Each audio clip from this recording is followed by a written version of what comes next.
Hello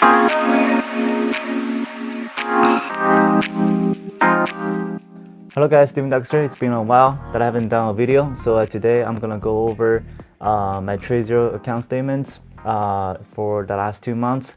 It's one of my smaller accounts, and I've been using it to test my patterns and to get a grasp of what's the current market trend. And we have about 15 tickers to go over.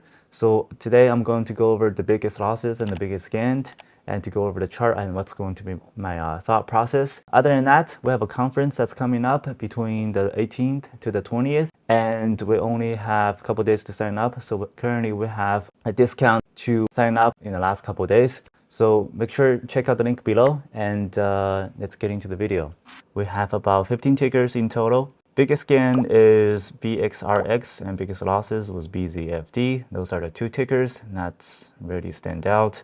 The BBBY, I will do separate videos going over this ticker, and it was a little bit tricky. And overall, I think BBBY was the biggest gain compared to BXRX on a different account.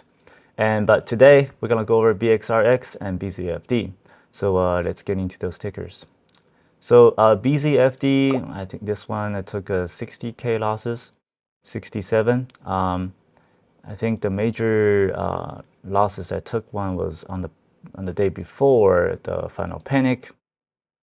I think I shorted it into the 3.6. I think the size was a little bit too big, and I covered around 3.8. So that's one loss is there.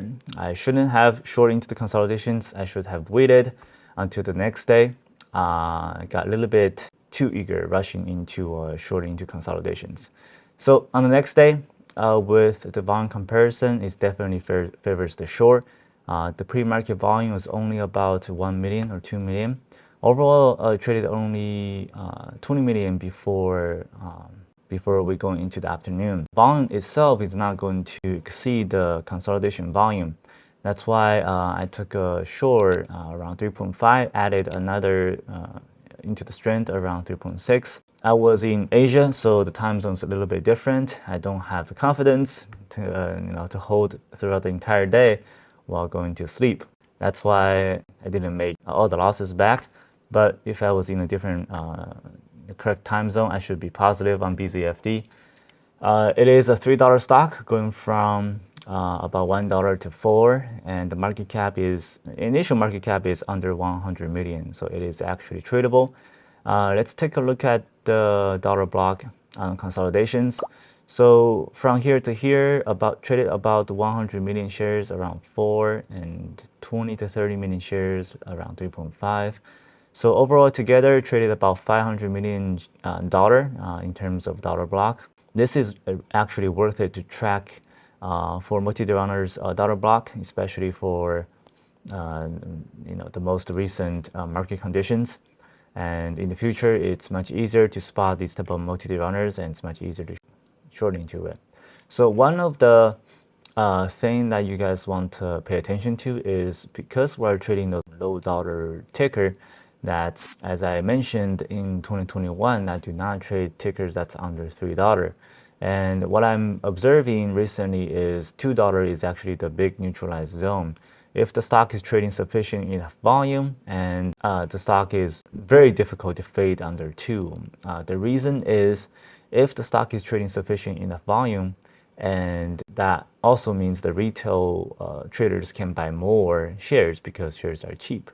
And there is a minimum price maintenance that the retail traders can maintain the stock above 2. But if the price is more expensive, that means they can buy less shares, and they're not going to control more percentage of the float. That also means the stock is likely to drop more. So whenever you are shorting these type of multi-day runners, make sure to cover when it approaches the minimum $2. And that's what I've been doing. And you can see there's a support around 2.4. So personally, I would cover a little bit above the support, which is 2.4, 2.5-ish. Maybe a little bit up around 2.7. All right, let's talk about BXRX. Total gain is about 90K.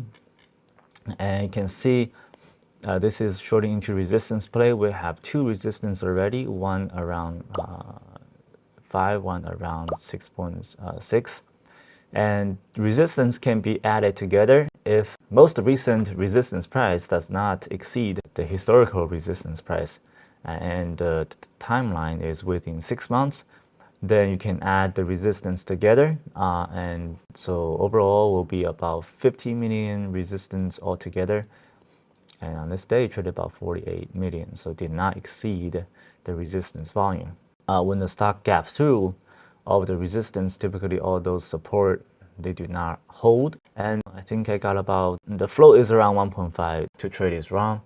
I think I got about 30K shares shorting around 6.7, cover around 4, and that will be the end of the trade. So that will be the two bigger trades throughout the month.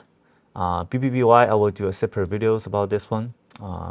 I don't think it was tradable after the offering, and MSGM. So those are the crazy runners in the last 2 months. I will be doing a recap in those two tickers in the next video.